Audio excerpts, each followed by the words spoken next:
Salut les humains. Oui, je sais, ma tenue est un petit peu moins formelle que d'habitude, mais que voulez-vous, entre les spots et l'été, il commence à faire extrêmement chaud avec mon beau gilet. Voilà. Donc, manche courte pour aujourd'hui. J'espère que vous ne m'en tiendrez pas trop rigueur. Bien, soyez les bienvenus dans ce troisième épisode des Audios dans le texte, la série qui se penche sur ce que disent réellement les livres sacrés. Si vous avez raté les deux premiers volets de la série, les liens seront disponibles par là, dans la minute qui vient. Bien, dans les épisodes en question, nous avons passé en revue les deux récits de la création, tels que Dieu les a dictés à ses auteurs et prophètes. Voyons donc un peu ce que nous réserve la suite des mésaventures d'Adam et Ève.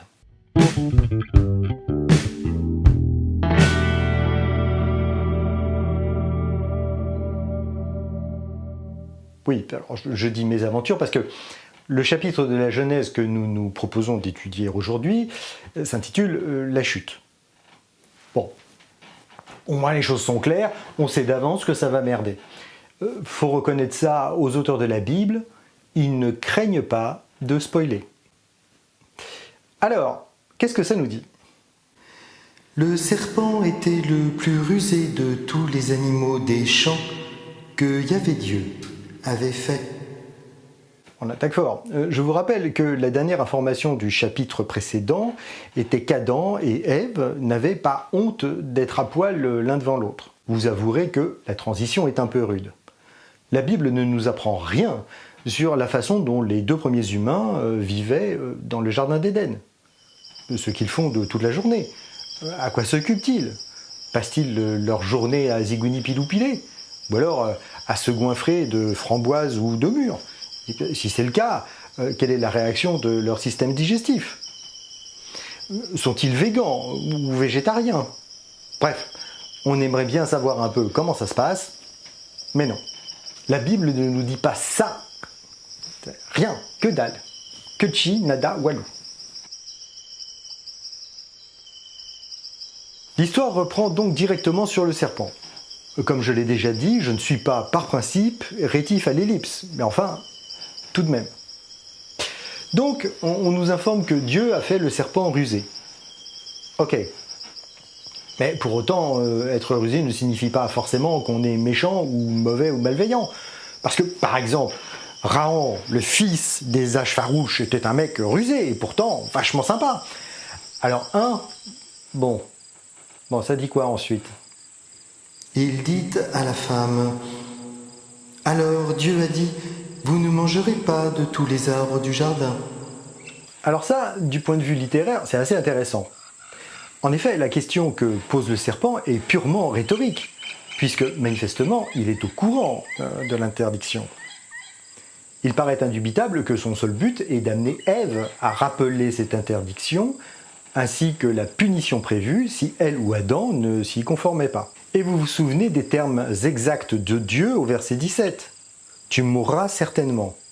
Et du fait que nous nous étions étonnés de cette précision, qui semblait indiquer que Dieu se tâtait encore sur le fait de savoir s'il allait zigouiller ou pas les contrevenants. Et donc, bonne pomme, Ève lui répond, bravement. La femme répondit au serpent, « Nous pouvons manger du fruit des arbres du jardin, mais du fruit de l'arbre qui est au milieu du jardin, Dieu a dit, vous n'en mangerez pas, vous n'y toucherez pas, sous peine de mort. » Attention, attention, incohérence détectée. Ah, alors, Lucie, nous t'écoutons. L'arbre planté au milieu du jardin n'est pas celui de la connaissance du bien et du mal, mais l'arbre de vie, comme le précise le verset 9 du chapitre 2. Attends voir.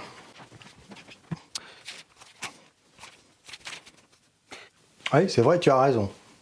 Je suis conçu pour ça, mon cher baron. Ah oui, c'est vrai, j'ai oublié de vous présenter mon bullshit detector.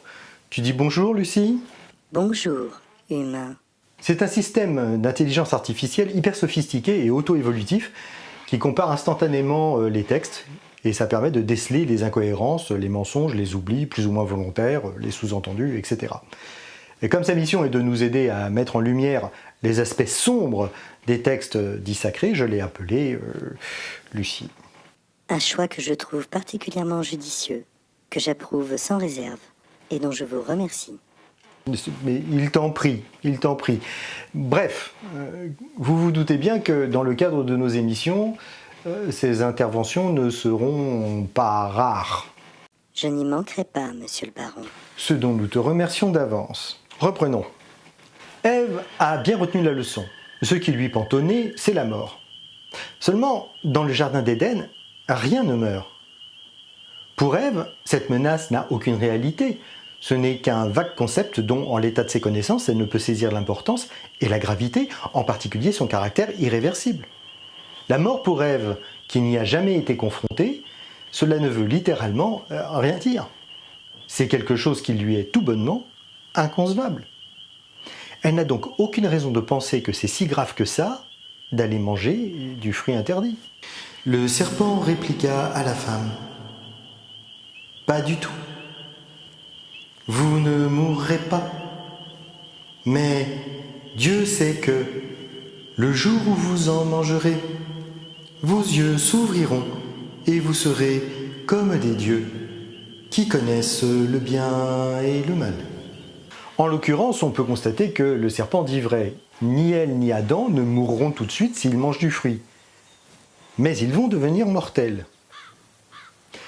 Et c'est là que l'on se rend compte que le mot « certainement » que Dieu prononce au verset 17 en formulant son interdiction prend tout son sens. À savoir, si vous mangez du fruit, vous n'allez pas mourir sur le champ, mais vous deviendrez mortels, donc vous finirez, c'est certain, par mourir. Le moins que l'on puisse dire, c'est que le procédé manque d'élégance. Et puis, ce qu'il faut bien comprendre, c'est que si Dieu peut les menacer de devenir mortels, c'est parce qu'il leur a fait auparavant la grâce d'être immortels. Grâce qu'il menace donc de suspendre. Ce qui nous donne l'occasion de souligner un des traits de caractère particuliers de Dieu, c'est que quand il fait un cadeau, ce n'est jamais définitif. Yahvé a la sale habitude, quand il est contrarié, de dire « puisque c'est comme ça, je reprends mon cadeau ». En gros, Dieu a la maturité psychologique d'un enfant de 7 ans à qui l'on n'a jamais dit non. Bref. Seulement cette formulation révèle que, logiquement, Dieu savait parfaitement comment les choses allaient tourner. Et donc que punir Adam et Ève d'avoir agi comme il l'avait anticipé est une injustice flagrante. Mais bon, assez de digression.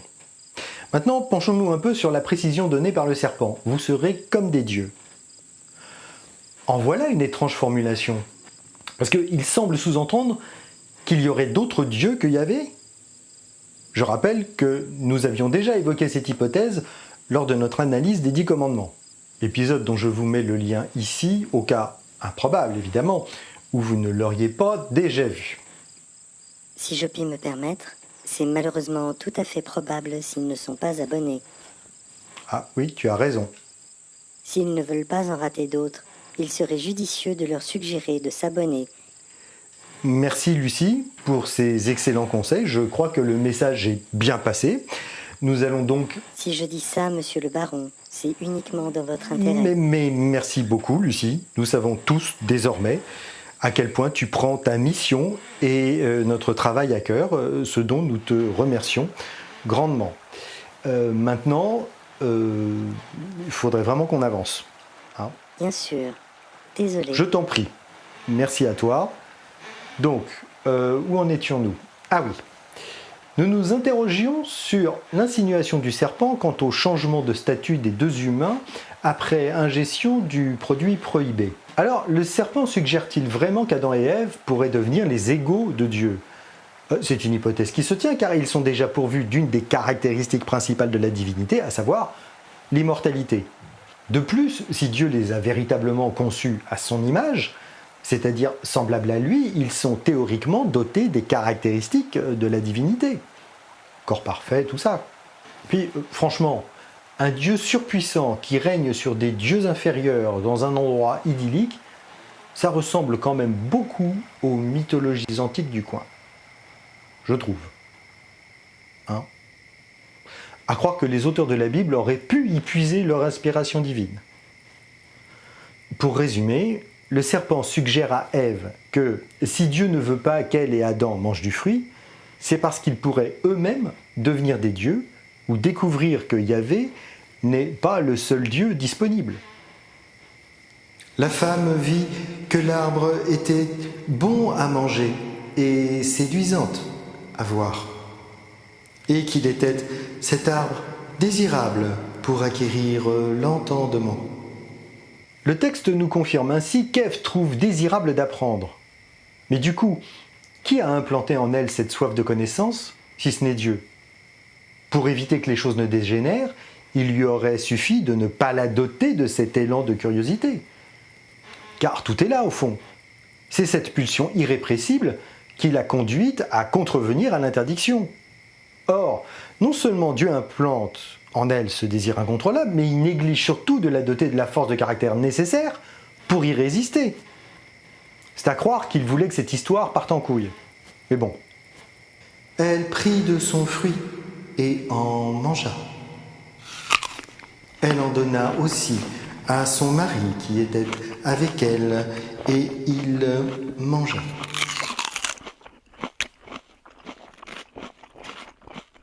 Oh, la belle ellipse que voilà! Si vous ne l'avez pas capté, je vous propose de procéder à une reconstitution de la scène de crime. Nous allons, si vous le voulez bien, nous livrer à une petite expérience de pensée. Fermez les yeux pour bien visualiser ce que nous raconte le texte. Dans la situation de départ, Ève est quelque part dans le jardin, on ne sait pas où exactement, mais on n'a aucune raison de penser qu'elle est proche de l'arbre, vu qu'en principe, elle n'a rien à y foutre. Toujours est-il que c'est le serpent qui la rejoint pour évoquer l'interdiction. Ève lui répond, et tout d'un coup, quand le serpent lui a dit que « mais non, Dieu vous a raconté des salades », sous-entendant qu'il aurait peur que les humains deviennent son égal, les voilà soudainement à proximité de l'arbre interdit, puisque en le regardant, Ève trouve son fruit appétissant et désirable. Alors, peut-être ont-ils marché jusqu'à l'arbre, ou peut-être s'y sont-ils téléportés. Mystère. En tout cas, ils sont désormais assez proches pour qu'elle en cueille un fruit, morde dedans et le tende à Adam pour qu'il y goûte. Incohérence détectée. Pardon ? Incohérence détectée. Encore ? Le « qui était avec elle » pose plusieurs problèmes de logique de situation. Attends 2 secondes. Ah oui, effectivement. Vous sentez là où ça coince ? Le texte nous dit qu'Adam était avec elle. Mais à partir de quel moment il était avec elle ? Parce que si Adam était présent tout du long du dialogue entre Ève et le serpent, pourquoi n'est-il pas intervenu pour faire taire le tentateur ou pour dire à Ève de ne pas l'écouter ? Ou était-il présent mais indifférent à ce qui se passait sous ses yeux ? Ou occupé à bouffer du foin ? Bref, pour ne pas charger la barque, admettons qu'il n'était pas là pendant le dialogue entre Ève et le serpent. Mais alors, cela veut dire qu'il les rejoint quand ils sont sous l'arbre de la connaissance, alors qu'Ève est en train d'en cueillir le fruit ou sur le point de le faire. Si c'est le cas, pourquoi ne stoppe-t-il pas son geste ? Pourquoi ne tente-t-il pas de la raisonner, de la dissuader, de lui rappeler l'interdiction ou de carrément lui retirer le fruit des mains avant qu'elle n'y goûte ? Parce qu'après tout, Dieu n'a pas interdit de le cueillir, mais d'en manger. À ce moment-là, ils n'ont encore commis aucune faute. Non, le gars voit sa femme faire un truc que Dieu a spécifiquement interdit de faire, sous peine de mort, et il reste là, comme un bon, les bras ballants, totalement passif ou indifférent. À croire qu'il est tellement débile qu'il ne comprend même pas ce qui se passe. Mais nous n'avons tout de même pas à envisager que le premier homme créé par Dieu, qui plus est à son image, excusez du peu, eût pu être con à ce point-là, hein ? Quoique, à la réflexion, quand on pense à d'autres héros de la Bible... Bon allez, on va dire qu'il n'était pas encore là lors de la conversation, ni lors de la cueillette, et puis bon, il n'était pas là non plus quand elle a mordu dedans. Mais bon, tout de même, quand elle lui tend le machin, il pourrait poser quand même 2-3 questions, non ? Cet engin-là, il n'y a jamais goûté, lui. Il ne l'a jamais eu en main non plus. Il doit tout de même se rendre compte que ce fruit ne ressemble à aucun de ceux dont il s'est déjà baffré à s'en faire péter la sous-ventrière. Il pourrait demander ce que c'est que ce machin-là, d'où il sort, et se dire qu'il ressemble pas mal aux fruits interdits par papa. Bah non. Comme un bon gros couillon, quand l'autre pécore lui tend le machin, il tape dedans sans hésitation, sans poser la moindre question. Abrutive. Et c'est à partir de là que, pour l'humanité, les emmerdes commencent. Écoutez un peu. Alors leurs yeux à tous deux s'ouvrirent, et ils connurent qu'ils étaient nus. Ils cousirent des feuilles de figuier, et se firent des pagnes. Si parfois vous vous demandez d'où vient, chez les religieux, cette obsession maladive de la nudité, eh ben maintenant, vous savez. C'est parce qu'ils pensent que la pudeur se résume, comme Adam et Ève, à cacher nos parties génitales. Enfin, évidemment, ça commence toujours par là avec ces gens-là, hein, et ça finit toujours en supprimant carrément l'objet du désir. Bon, et puis avec l'épisode des pagnes, on a une nouvelle confirmation que nos deux ancêtres n'étaient décidément pas des flèches. Parce que t'as déjà vu une feuille de figuier? T'as déjà eu de la feuille de figuier entre les mains? Parce que, sérieusement, déjà avec du matériel moderne, coudre ça, bonne chance. Mais alors, avec le matos de l'époque, je t'en parle même pas. Alors que si tu prends des feuilles de cocotier ou de bananier, par contre, tu peux les découper facilement, les tresser, enfin bref, c'est tout de même vachement plus pratique. Mais non. C'est comme si ces arbres-là étaient absents du jardin, dis donc. Ou que Dieu avait oublié de souffler leur existence aux auteurs de la Bible. C'est ballot. En fait, on pourrait croire que c'est parce que les auteurs de la Bible ne parlaient que de ce qu'ils connaissaient, c'est-à-dire au fond, pas grand-chose. Bref. Ils entendirent le pas de Yahvé Dieu, qui se promenait dans le jardin, à la brise du jour. Et l'homme et sa femme se cachèrent devant Yahvé Dieu parmi les arbres du jardin. Alors jusque-là, on n'avait aucune information vraiment fiable quant à l'apparence de Dieu. Bon, on avait une petite idée, puisque les humains sont prétendument faits à son image, mais rien de précis. Maintenant, on sait qu'il a un vrai corps physique et qu'il fait du bruit quand il marche dans l'herbe. Et qu'il aime se promener à la fraîche. On progresse. Yahvé Dieu appela l'homme. « Où es-tu » dit-il. « J'ai entendu ton pas dans le jardin, répondit l'homme. J'ai eu peur parce que je suis nu et je me suis caché. » Alors là, notez bien l'enchaînement des événements.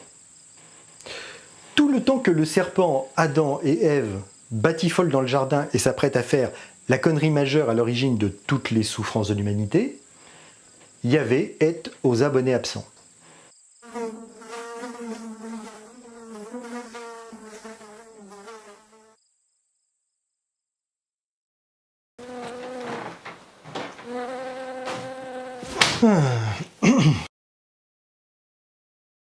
Apparemment, son omniscience ne lui permet pas de savoir ce qui se trame dans le verger divin.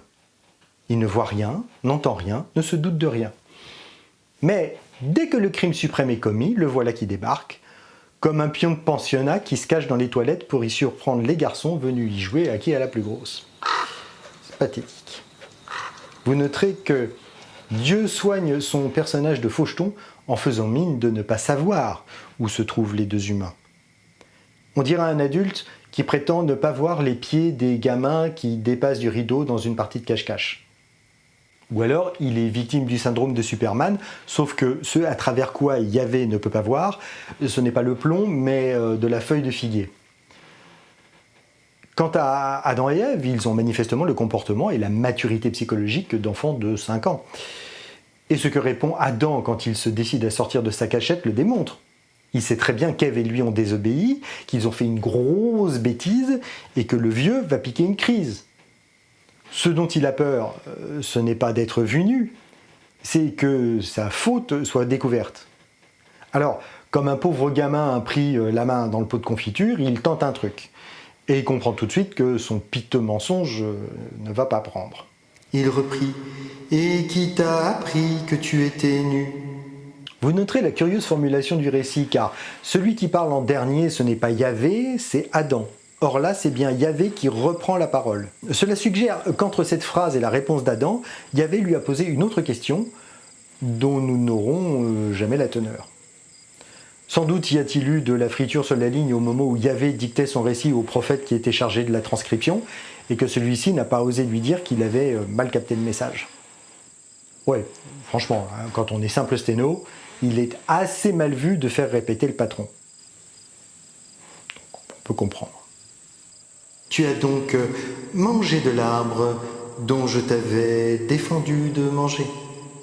En tout cas, Dieu reconnaît tout de suite les symptômes de l'ingestion du fruit défendu. Donc, un conseil, si après un repas vous ressentez le besoin irrépressible de vous cacher la zigounette, numérotez vos abattis, le patron ne va pas être content.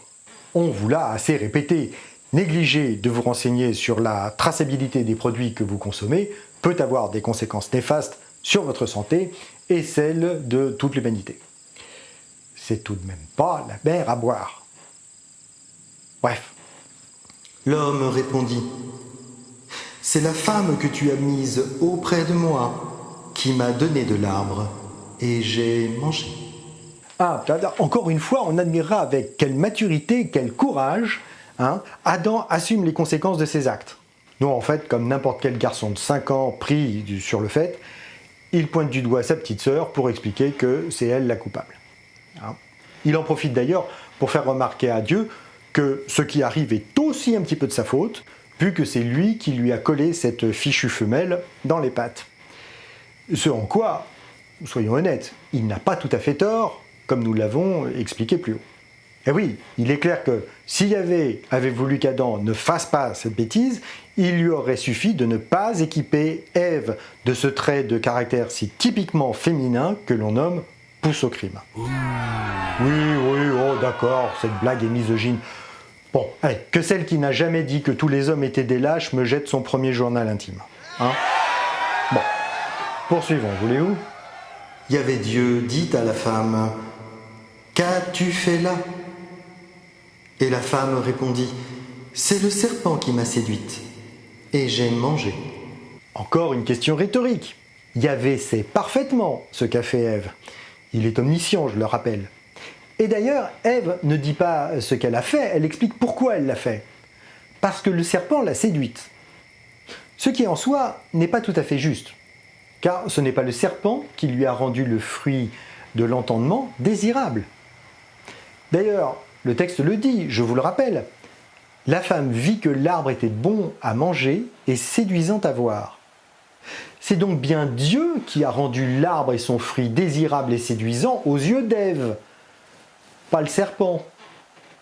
Mais manifestement, savoir exactement pourquoi Adam et Ève lui ont si aisément désobéi n'a pas l'air d'intéresser Yahvé plus que ça. De fait, en réfléchissant un peu, il n'est pas très compliqué de comprendre pourquoi. En fait, si Dieu ne s'appesantit pas sur les motivations des deux gamins, c'est parce qu'il a parfaitement conscience que son rôle dans cette affaire n'est pas exempt de tout reproche. En fait, il cherche à se dédouaner. Il cherche à jouer la carte du « mais je n'y suis pour rien, moi ». Et ça se confirme dans son dialogue avec le serpent. Enfin, dialogue, disons plutôt, quand il s'adresse à lui comme juge et procureur. Alors Yahvé Dieu dit au serpent, « Parce que tu as fait cela, maudit sois-tu entre tous les bestiaux et toutes les bêtes sauvages. Tu marcheras sur ton ventre et tu mangeras de la terre tous les jours de ta vie. » On n'est là clairement plus dans le même registre. Il ne pose aucune question au serpent, il ne lui demande pas « Pourquoi as-tu fait cela ?» ou « Qu'as-tu fait ?» Alors que, manifestement, tout part de là. Ben oui, quelle est la motivation du serpent dans cette affaire ? Pourquoi pousse-t-il Ève à manger du fruit ? Il en veut au patron ? Jalouse-t-il le statut des humains ou peut-être aime-t-il simplement faire le mal ? Incohérence détectée. En quoi encore ? Selon la tradition, le mal est le fruit du péché originel, donc avant qu'il soit commis. Le mal ne peut exister. Il est donc illogique, à ce stade du récit, d'évoquer son existence. Ouais, autant pour moi, je n'aurais pas dû évoquer le mal pour parler du serpent. En effet, de plus, la conséquence logique est que le serpent n'a fait qu'agir selon sa nature. Eh oui. Si le serpent n'a fait qu'agir selon sa nature, alors le seul responsable de tout ce bazar est Dieu, puisque c'est lui qui l'a doté de cette fameuse ruse. Et c'est bien pour cela que Dieu ne lui demande pas pourquoi il a agi ainsi. Il sait que le serpent risque de lui faire la réponse du scorpion à la grenouille. Mais si, vous savez, la fable du scorpion et de la grenouille. Non? Bon, alors je pense que c'est le moment idéal pour écouter une fable fabuleuse.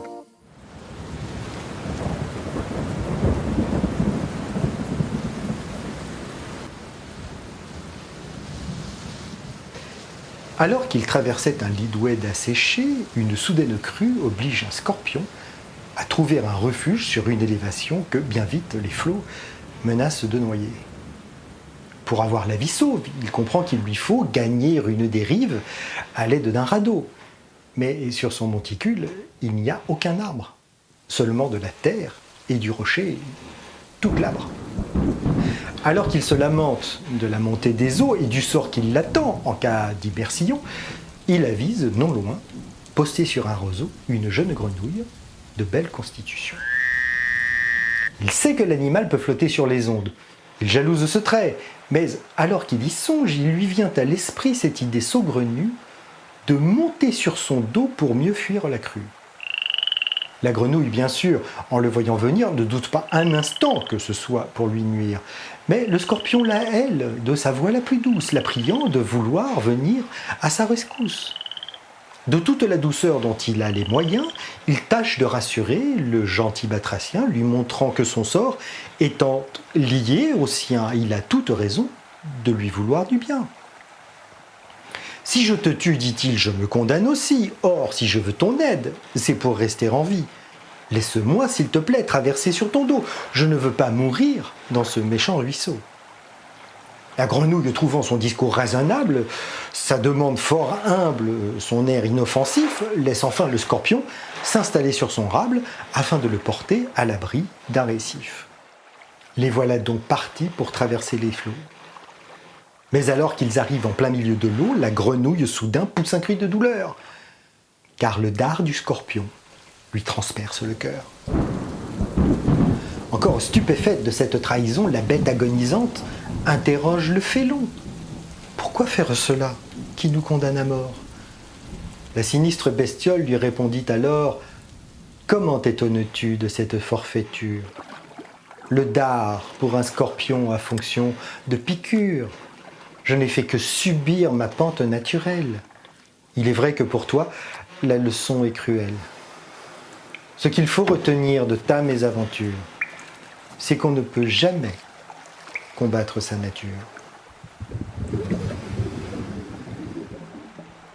Eh oui, quand on est programmé pour se comporter d'une certaine façon, on ne peut pas y déroger. Et ça, Yahvé le sait parfaitement. En toute bonne logique, le tout-sachant devait bien se douter que doter le serpent d'une telle ruse allait causer des tracas. Mais il le fait quand même. Quoi d'autre? Ah oui, vous aurez peut-être noté le niveau de connaissance de Dieu en zoologie. Pour lui, les serpents se nourrissent de terre. Et avant que Dieu les maudisse, ils avaient des pattes. Enfin, ils ne se déplaçaient pas sur le ventre, apparemment. Bon, enchaînons parce que... Je mettrai une hostilité entre toi et la femme, entre ton lignage et le sien. Il t'écrasera la tête et tu l'atteindras au talon. On retrouve là, n'est-ce pas, l'antique sagesse qui consiste à massacrer tout ce qui peut représenter un danger réel ou supposé, au lieu d'apprendre comment l'éviter ou calmer l'animal qui, en général, ne menace ou n'attaque les humains que parce qu'ils se sentent en danger. Des génies, on vous dit, des génies. À la femme, il dit: je multiplierai les peines de tes grossesses. Dans la peine, tu enfanteras des fils. Bon, avec cette phrase, on a droit à l'habituelle misogynie crasse de ces temps glorieux. D'abord, en tant que femelle, tu vas en chier à chaque grossesse. Et puis, bon, les filles, ça compte pas vraiment, hein. Ce qui est important, c'est de pondre des garçons. Autre détail, comment dire, éloigner les enfants. Si, j'insiste. Voilà. Une nouvelle fois, Dieu menace Ève d'un truc qu'elle ne peut tout simplement pas comprendre, les grossesses. Bah oui, parce que pour l'instant, Ève est innocente des choses de la vie. Elle et Adam sont deux bons gros puceaux. Ils n'ont jamais joué à touche-pipi ni à tire la chevillette. Ils n'ont jamais pratiqué la brouette tonkinoise non plus, ou la planche à ressaper. Donc, quand tu n'as jamais vécu une remontée d'organes, tu peux difficilement en imaginer la descente. Voilà. Donc Ève n'a aucune raison de se faire du mouron à propos de ce qui l'attend. Bref, cohérence, encore. Ta convoitise te poussera vers ton mari et lui dominera sur toi. Alors oui, c'est bien connu, hein, ce sont surtout les femmes qui ont des désirs sexuels urgents. Hein. Les mecs ne sont que de pauvres objets passifs qui subissent avec dignité les élans de luxure de leur compagne. Et parce que ce sont les femmes qui sont demandeuses, ce sont les hommes qui auront le choix d'accéder ou non à leurs suppliques languissantes, se refusant à l'occasion pour bien montrer qui est le patron. Non, décidément, Dieu maîtrise mal la psychologie humaine. À l'homme, il dit « Parce que tu as écouté la voix de ta femme et que tu as mangé de l'arbre dont je t'avais interdit de manger, maudit soit le sol à cause de toi. » En voilà une curieuse déclaration. La conséquence de la désobéissance d'Adam, c'est que Dieu maudit le sol. Mais qu'est-ce qu'elles t'ont fait, les plantes? Non mais vraiment, tout ça n'a strictement aucun sens. Dieu est totalement incohérent. À force de peine, tu en tireras subsistance tous les jours de ta vie. Il produira pour toi épines et chardons, et tu mangeras l'herbe des champs. À la sueur de ton visage, tu mangeras ton pain, jusqu'à ce que tu retournes au sol, puisque tu en fus tiré. Dieu explique à Adam que désormais, il va devoir travailler la terre, la cultiver, pour en tirer de quoi manger. Incohérence détectée. Non mais c'est une blague! Désolé, j'ai bien peur que non. Non mais je te crois, alors... Au verset 15 du chapitre 2, Dieu dit à l'homme qu'il doit cultiver et garder le jardin. Donc l'homme mangeait déjà son pain à la sueur de son front. Oui, effectivement, une fois de plus, ce n'est pas très logique de présenter comme une punition à venir ce qu'il fait déjà.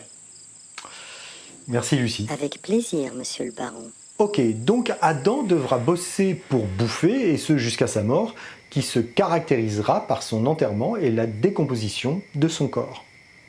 Car tu es glaise, et tu retourneras à la glaise.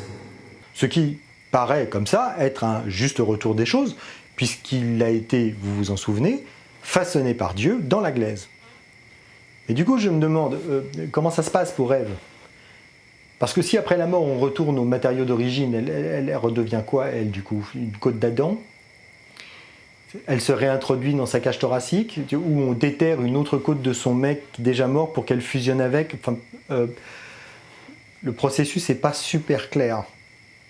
L'homme appela sa femme Ève parce qu'elle fut la mère de tous les vivants.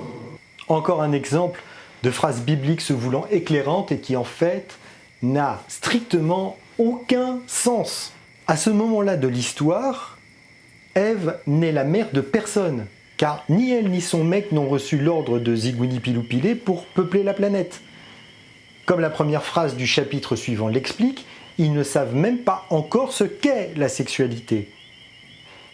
Et en quoi le fait qu'elle soit mère justifie ou explique que son nom soit Ève? Bon, jetons un coup d'œil sur les notes en bas de page, on ne sait jamais.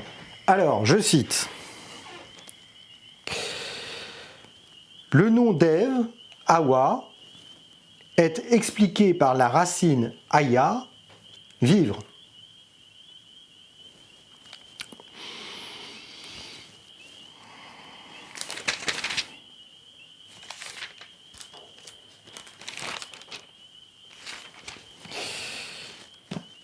Ben non, il n'y a rien d'autre. Ève signifie donc vivre. Bon, mettons que ce nom sous-entend que c'est elle qui donne la vie. Seulement, pardon d'insister, mais cette explication ne tient pas debout car à cet instant précis, elle n'a donné la vie à personne. Et pour cause. Enfin, même si Dieu a parlé d'enfanter, mais comme nous l'avons déjà dit... Yahvé Dieu fit à l'homme et à sa femme des tuniques de peau et les en vêtit. Manque de cohérence encore. Pourquoi est-ce que c'est Dieu qui se charge de leur faire des tuniques de peau de bête alors qu'il vient de les condamner à se démerder tout seuls pour assurer leur subsistance et leur survie? C'est ridicule.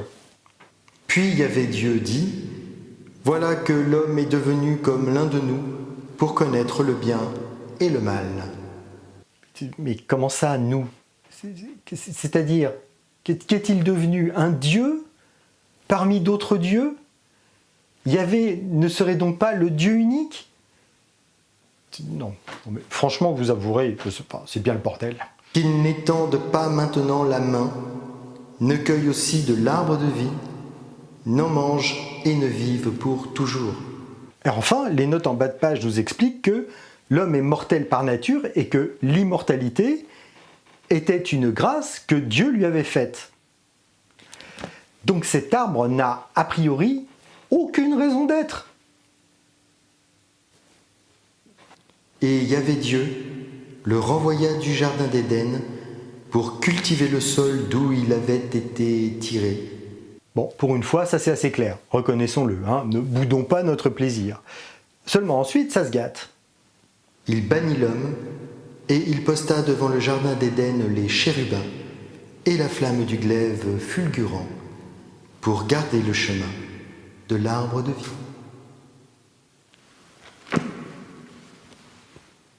Mais si personne n'a le droit de manger les fruits de ce putain d'arbre, à quoi sert-il? Logiquement, à rien. Sauf s'ils permettent à Dieu de faire une énième démonstration de sa puissance, de montrer qui est le patron, d'exercer son pouvoir. Parce que ce qu'il veut surtout, c'est que l'homme, désormais conscient de sa propre mortalité, puisse mesurer tout ce qu'il a perdu. En fait, Dieu cherche à provoquer chez lui des regrets éternels en lui mettant sous le nez, mais soigneusement hors d'atteinte, ce que, désormais, il désire le plus. Et oui, quand t'es un innocent, inconscient de ce que la mort implique, l'immortalité, tu t'en fous.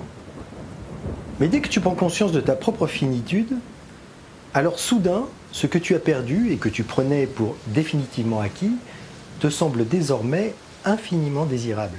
On notera aussi le soin tout particulier apporté par Yahvé à la mise en scène. L'arbre, le chemin, les chérubins, le glaive flamboyant. Non mais sérieux. Après avoir viré les deux couillons, Dieu a des tas de possibilités de clore le chapitre. Il pourrait par exemple faire disparaître le souvenir du jardin de la mémoire des humains, ou le souvenir que l'arbre de vie s'y trouve. Ou encore entourer le jardin d'une malédiction qui repousserait les humains ou les empêcherait de passer. Il pourrait aussi, tout simplement, faire disparaître l'arbre de vie ou lui retirer son pouvoir. Parce que nous le savons, l'octroi de l'immortalité ne dépend que de la volonté du Tout-Puissant. Ce dispositif d'une perversion sans nom rappelle d'ailleurs étrangement le fameux supplice de Tantale. Décidément, Yahvé n'est pas un plagiaire très subtil.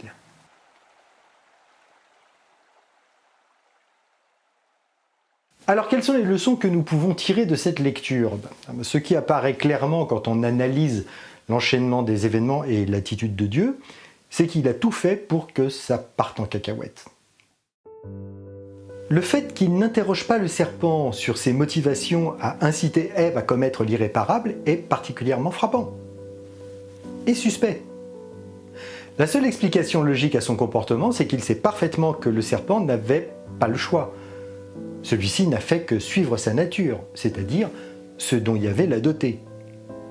Le punir ensuite pour avoir exécuté la mission pour laquelle il a été initialement conçu démontre la volonté divine de se dédouaner de la responsabilité du désastre et son iniquité envers sa création.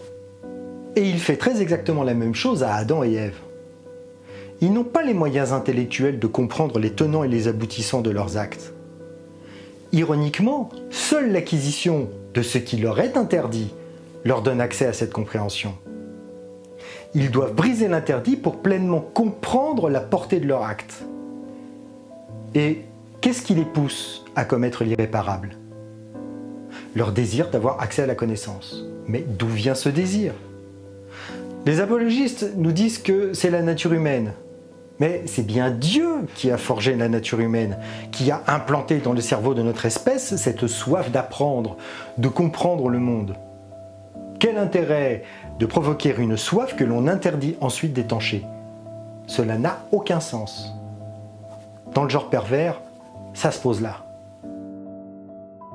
En attendant, ce désir de comprendre le monde qui nous entoure, n'est-ce pas ce qui a permis aux primates que nous sommes de partir à la conquête de l'espace ou d'avoir, en moins de 2 siècles, quasi doublé l'espérance moyenne de vie des membres de notre espèce? En quoi cela est-il mauvais? En quoi cela est-il condamnable? Eh bien, ça l'est parce que Dieu l'a décrété. C'est la seule et unique raison. Objectivement, nous punir tous à cause de cela est inique. Et il me semble totalement irrationnel de vénérer un être si manifestement injuste, capricieux, cruel et idiot tel que Yahvé Dieu. Donc, chers humains croyants, cessez donc de vous soucier de ce que peut penser de vous ce personnage et profitez de la vie parce que, jusqu'à preuve du contraire, comme nous tous, vous n'en avez qu'une. Ciao.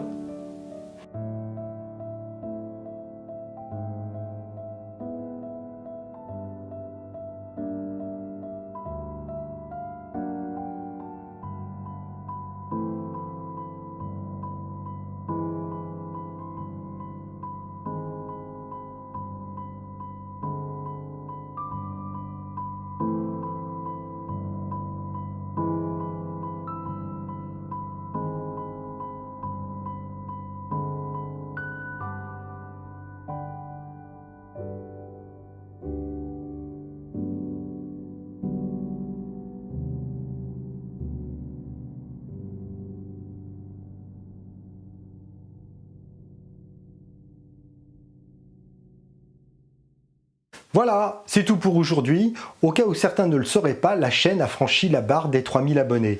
J'en reste vraiment, mais baba, vraiment, comme de ronde-flanc, c'est vraiment pas de la fausse modestie.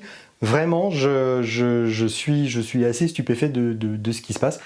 Ravi, très honoré, très flatté. J'espère qu'on va continuer sur cet élan, hein, qui sait. Mais c'est vrai que je suis très agréablement étonné, en fait. Voilà. Manifestement, l'épisode sur l'Aïd vous a touché, ce dont je me félicite, parce que, quand même, il m'a demandé pas mal de taf. Et ça se traduit dans le fait que c'est pour l'instant l'épisode qui a la marge de progression, la progression la plus importante de tous les épisodes de la chaîne. Alors il y en a qui sont beaucoup plus anciens, donc ils sont presque à 7000, 8000 vues, mais là cet épisode-là est à plus de 4500 vues en une semaine, ce qui est... c'est bien, je suis content. Et donc, si cet épisode vous a plu, n'oubliez pas, comme l'a rappelé Lucie, de me le faire savoir en appliquant la Sainte Trinité YouTubex des 3P, hein, du pouce, du post et du partage, sans obligation que ce tiercé soit dans l'ordre, hein, je précise. Et si vous voulez ne pas rater les prochains épisodes, eh ben, n'oubliez pas non plus de vous abonner et d'activer la cloche d'alerte, hein, qui vous dira quand vous connectez pour partager ensemble la première diffusion des épisodes à venir. Voilà, sur ce, je vous fais des gros bisous. Merci encore à mes tipeurs. Je vous aime tous beaucoup. Voilà.